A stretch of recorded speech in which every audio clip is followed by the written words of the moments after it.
Kristin Hardwick, standing in for Eva Heinemann, who is recovering from a major knee surgery, and I'm wondering if high drama can hold on without her. Kenneth Lonergan's Hold On to Me, Darling is a surprisingly funny play about grief and the main character of Strings McCrane, played by Adam Driver. Will have you rolling your eyes while rolling in the aisles and thinking, good grief, will this delusional megalomaniac ever shut up? Helping Strings deal with the death of his beloved but difficult mama is his personal assistant, Jimmy, played by Keith Nobbs. A masseuse, Nancy, played by Heather Burns, with a light hand and possibly a soft touch. His brother Duke, played by C.J. Wilson, a distant cousin, Essie, played by Adelaide Clemens, and a blast from his past, Frank Wood. This is one of those delightful plays where nobody is what they seem to be. Likeable and unlikable, larger-than-life characters keep doing things that make you change your mind, so at the end you don't know what to think, which is just what happens with people in real life.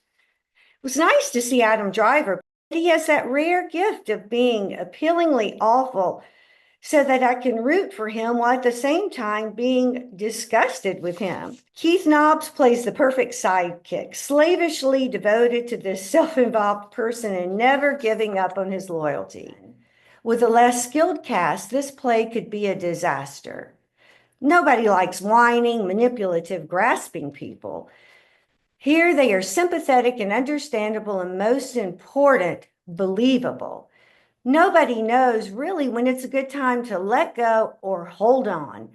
In this case, it's a good time to go to the theater and hold on to your sides as you laugh and sigh. Eva gave this play a happy face. Roommate by Jen Silverman. Roommate is a mesmerizing one-act comedy starring two stars, Mia Farrow and Patti LuPone, and it's a delight to watch. Sharon, Mia Farrow, is a lonely and a bit naive lady who never had a roommate before, encounters surprise after surprise when she allows a roommate, Robin, Patti LuPone, without any screening process or references. Sharon is not very outgoing and does not have any girlfriends. She does have a grown-up son somewhere who never calls, and after Robin moves in, slowly and gradually, Sharon starts to enjoy her company and the intimacy, which she never had before. Robin's warm and intriguing presence is a real delight for Sharon. The play is most enjoyable, and it is such a pleasure to watch these two amazing actresses with opposite personalities becoming such close companions. Sharon is having the experience of her lifetime, opening up to the brightness of the day and new friend Patti LuPone. Both Patti LuPone and Mia Farrow are superb. The play is highly entertaining and very happy face. Swept Away, with book by John Logan and music and lyrics by the Avett Brothers, is performing now at the Longacre Theater through December 15th. This show tells the story of a shipwreck, and when I say that, there's not a whole lot more to the story than what I just said. That's pretty much the case. It's a short and sweet show, about an hour and a half. I found it to be a little boring because, again, it's really just about a shipwreck. The music was not all that memorable to me. I know many people flocked as they're fans of the Avett Brothers to see the show. John Gallagher was definitely, as the lead of the show, giving a captivating performance, and the special effects were great. But otherwise, it's a very dark show, but ultimately, I'm going to have to give it a mixed face. Hills of California by Jess Butterworth and it's directed by great Sam Mendes. Hills of California is a wonderful 3 hours long epic. It takes place at Sea View Luxury Guest House in Blackpool, England. It's a family play. A dedicated mother and her 4 daughters, and she's training them to become singers. The time is 1976, when the play opens, and the mother, Veronica, brilliant Laura Donnelly, is dying upstairs, and her daughters, Gillian, who always took care of her mother, is waiting for the arrival of her three sisters. Then we go back in time, and now it is 1955, and Veronica is training her daughters to be famous singers, Webb sisters. Veronica is a powerhouse of ambition for her daughters to achieve stardom. Joan, the eldest daughter, has the most promise and is Veronica's favorite. The play shifts back and forth in time, and we see them as teenagers, the singing girls in 1955 and grown-ups in 1976. Two of them unhappily married, and Joan, who has moved to California to achieve her dream. She has not seen the family for a very long time, and the family had never heard from her since she left. Gillian always believed that she would come back, and she does. Older Joan is also played by Laura Donnelly. The play is hilarious and very entertaining. The cast is excellent, and the direction is tight and smooth. Its play is funny and also heartbreaking at the same time, and very happy face. Mama, I'm a Big Girl Now reunites three actresses from the original cast of Hairspray that opened on Broadway in 2002. Marissa Jared Winokur, who played Tracy Turnblatt and won a Tony Award for Best Performance by a Leading Actress in a Musical, Laura Bell Bundy, who played Amber Von Tussle, and Carrie Butler, who played Penny Pingleton. And they've remained friends for these past 22 years. And now they have come together to write, direct, produce, and star in this musical review, which features stories and songs from their professional and personal lives. And it's a light, breezy 85 minutes of fun. Yeah, they all had varied careers and ended up having a family through whatever way possible. So we got to see their adorable kids and them as adorable kids. The difficulties of balancing a family with their showbiz careers. And this was such a delightful show, and they all had these hidden talents. Laura Bell Bundy could do Forbidden Broadway with her wonderful mimicry, and she could twirl a baton. Marissa Jarrett Winokur did Celebrity Big Brother and Dancing with the Stars. And Carrie Butler tried to get an Annie, but she showed them because she ended up doing a lot of Broadway shows. They all have such powerful voices that they could outdo Merman and Judy Garland. And the song selections were perfect as it really revved up the audience. It's so nice to see a show that reminded me of Hairspray, co-written by my friend Mark O'Donnell, who died way too young. Also, that these talented young ladies remained friends and led such frenzied and fascinating lives. This is such a forget your troubles and let's get happy show. I'm giving this one a happy face plus. What about you, Lenny? Happy face plus for me too. A lot of good fun. I went to the Merchant of Venice press conference at Classic Stage Company, and I talked to some of the actors, the director, and I saw a couple scenes, and we're going to show you that right now. Here we are with Alexandria Silber, and you are playing Portia and not Jessica. How interesting. I thought, I was like, it's sort of against type for you, isn't it? It is. I was just saying, I tend to do plays that center around themes of anti-Semitism and Jewish trauma, but I'm very rarely the oppressor. I'm very often the oppressed. So this is a little break for me. I think it's very important to recognize that Portia is also an oppressed person in Venetian society. She's a woman in a man's world.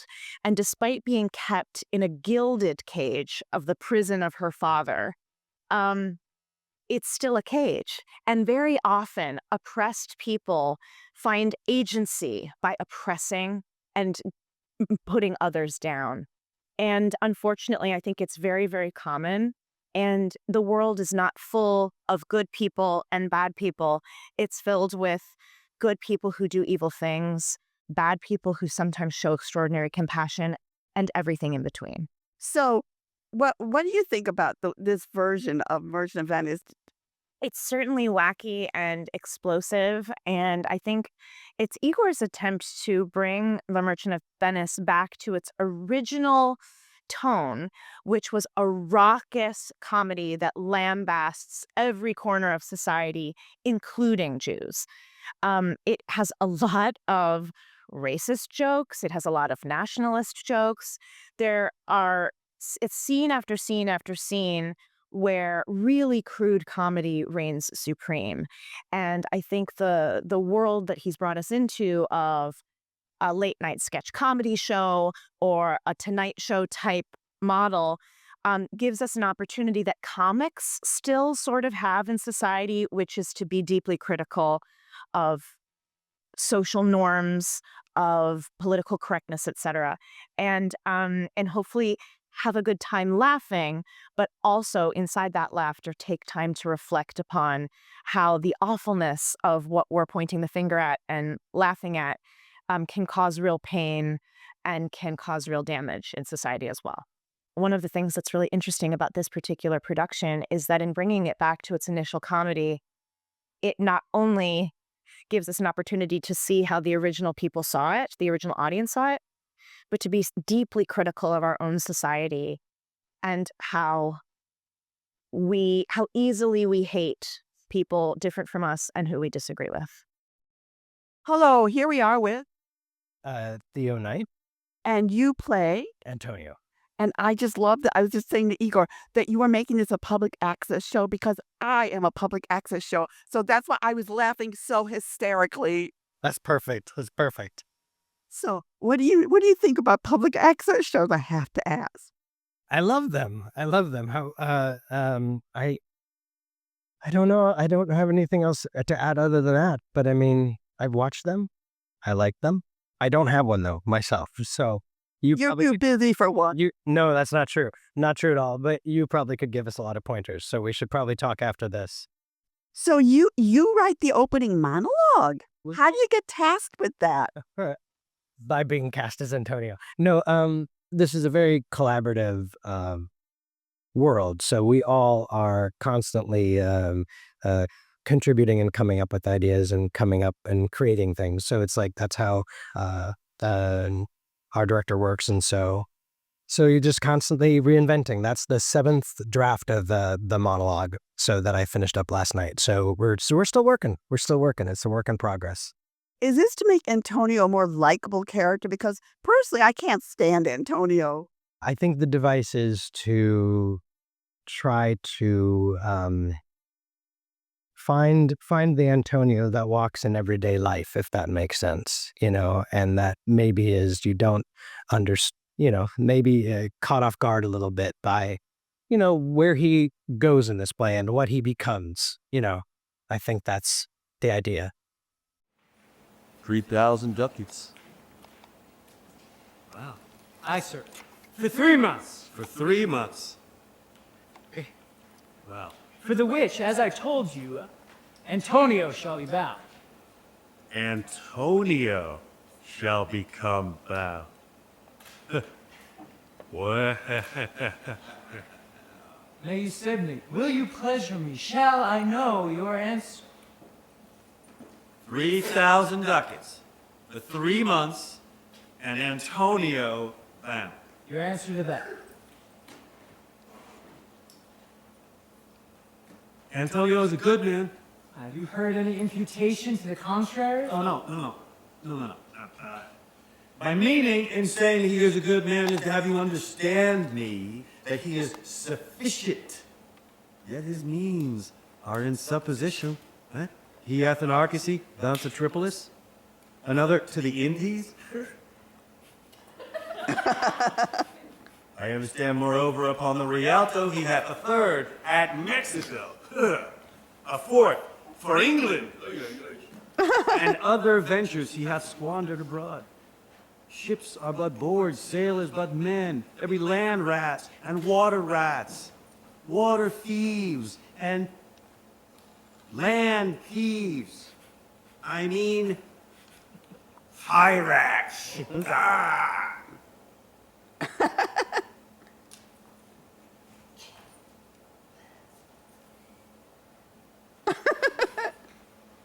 And then there is the perils of water, winds, and rocks.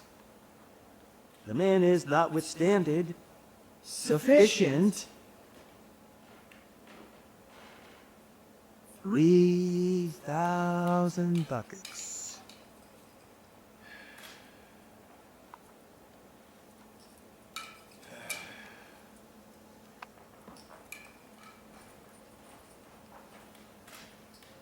I think I may take his box. Be assured that you may. I will be assured that I may.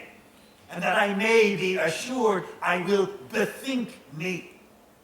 May I speak with Antonio? If it please you to dine with us. Yes, to smell pork. To eat of the habitation which your prophet, the Nazarite, conjured the devil into. I will buy with you, sell with you, walk with you, talk with you, so following, but I will not eat with you, drink with you, nor pray with you. Oh, what news on the Rialto? What? Who is he comes here? Oh, this is Senor Antonio.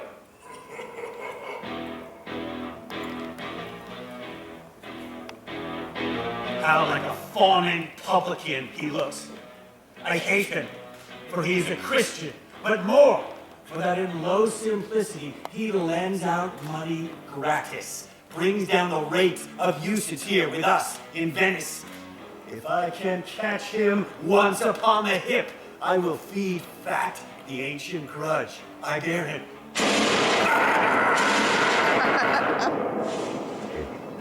He hates our sacred nation. And rails even there, merchants most do congregate on me, my bargains, my well-won thrift, which he calls interest. Cursed be my tribe if I forgive him. At 59 East 59th Street, you can see primary stages presentation of the light and dark, the life and times of Artemisia Gentilschi, written by Kate Hamill and directed by Jade King Carroll. Kate Hamill's play tells the story of Artemisia, who is the most accomplished and well-known female Baroque artist, born in Rome 1593, died in Naples 1656. Her father, Orazio Gentilschi, whom she idolized as a young girl, introduced her to his art and Caravaggio's as well. She was deeply impressed by Caravaggio's extreme dramatic contrast between light and dark and how he brought his lighted figures out of a dark background. Even as a young age, she realized that Caravaggio's art was much greater than her father's accomplished, but rather bland work. After much pleading, she was able to work with the male apprentices in her father's studio. An already established artist, Agostino Tassi, studied with Orazio and later worked with him on important commissions. When Agostino proved himself in an extreme way to be no gentleman, Orazio brought a court case against him. Much of the second act concerns the court case, which writer Kate Hamill based on transcripts. It is shocking how much that case still resonates today. Later in the play, when Artemisia is living in Florence, a much more important center of the art world than Rome, Maria, who posed as a model for Orazio's class, shows up at Artemisia's home and, in the best speech in the play, convinces Artemisia that her work is important for all women. The actress, Joey Parsons, who plays Maria and a variety of other roles, is absolutely brilliant at all times. Kate Hamill, whose work I didn't especially like in some of her other plays, is also wonderful here in portraying Artemisia's development from a 7-year-old to a mature woman and artist. I do want to point out that referring to Artemisia as a Renaissance painter is wrong. Caravaggio, before her, is thought of as a Mannerist, already moving away from the more neoclassical Renaissance style.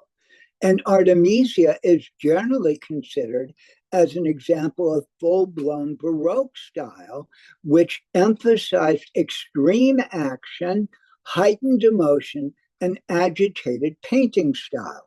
These are minor carpings about an otherwise excellent play that I will give a happy face to. Hello, I'd like to share another one of Eva's reviews. Robert O'Hara's Shit Meat Fan scratch what's under the veneer of a group of couple of friends, and who knows what you'll find. Eve, played by Jane Krakowski, is all agog as she just discovered her teenage daughter, Sam, played by Genevieve Hanelius, possesses a value pack of condoms. Her husband, Roger, Neil Patrick Harris plays Roger, is too nonchalant about it and should be outraged and terrified as she is. No time for histrionics, as they have guests coming to watch the eclipse with them. The men are all friends from their frat boy days at college 20 years ago. The wives just put up with them and maybe a little vice versa. Brett, played by Garrett Dillahunt, is worried about some upcoming trial, and his wife, Claire, Deborah Messing plays Claire, enjoys her alcohol a bit too much. Frank, played by Michael Oberholzer, a former womanizer, has settled down with his newlywed wife, Hannah, played by Constance Wu, who is excited to start a family. Logan, played by Trammell Tillman, who recently divorced Edith, is bringing Deanna that the gang cannot wait to meet. The boys hope she's a young hottie. Neil Patrick Harris, Garrett Dillahunt, and Michael Oberholzer played a snorting, locker-talking, overgrown frat boys to the hilt. They were almost interchangeable in their repulsive behavior. Except Neil Patrick Harris was more the brunt of it at one point. Trammell Tillman obviously stood out as he had to navigate in this white world. Robert O'Hare, who specializes in scathing satires, once again shows that things are not always what they seem. Eva gives this one a happy face with a note until the final scene. At the Vineyard Theater, you can see 300 paintings created and performed by Sam Kissajukian, who is a bipolar Australian stand-up comedian. And in this work, he talked about the prolific artistic work he created during a manic period beginning in June 2022. He moved into a former cake factory space that was all concrete with no windows. There, isolated from others and confronting himself, he began for the first time to create paintings and think of himself as an artist. Most of them were very large, 7 feet tall, and executed in an astounding variety of modernist styles. In the show, many of the works are projected onto a large floating screen, which Sam stands beside. He also made a number of extremely small, only inches large paintings. The amount of energy he had during this period is hyper, even for manic standards. He began to consider business schemes and came up with many rather unorthodox proposals, some of which intrigued the ordinary business people he contacted. I especially like the series of bleached t-shirts he created as Piss Pasta. You have to see the show to get it. He thought about the spaces and showing and distributing his work as well. I usually avoid one-person shows, but Sam has a very engaging manner and his story is really fascinating. As an added treat, paintings from 2022 and 2024 are exhibited on all 3 levels of the Vineyard space. If you're interested in contemporary art and or stand-up comedy, you'll really enjoy this brief, only 80 minutes long show. I'm also glad that Sam was ultimately able to get psychiatric help to understand and control his condition before it could do irreversible harm. Happy face.